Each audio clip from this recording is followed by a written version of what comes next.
তাদের এই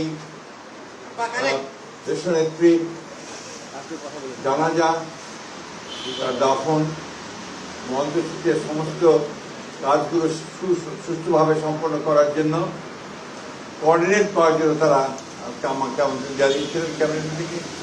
সেখানে আলোচনা হয়েছে, একটু পরেই আপনারা সেগুলো জানতে পারবেন, তাদের প্রেস সেক্রেটারি আপনাদেরকে জানাবে। আমাদের প্রধান উপদেষ্টা তিনি বোধহয় একটা জাতির উদ্দেশ্যে ভাষণও দেবেন।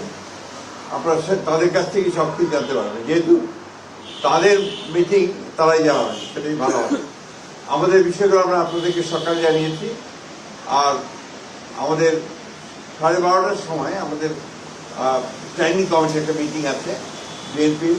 সেই মিটিংয়ে আমাদের সমস্ত সিদ্ধান্তগুলো চূড়ান্ত করে আমরা আপনাদেরকে আবারও জানাবো, টাইমটা জানতে থাকবো। সেই ক্ষেত্রে আপনাদের কাছে আমরা সর্বাত্মক সহযোগিতা চাইব। আপনারা সবাই দেশনেত্রী বেগম খালেদা জিয়ার জন্য দোয়া করবেন। আসসালামু আলাইকুম।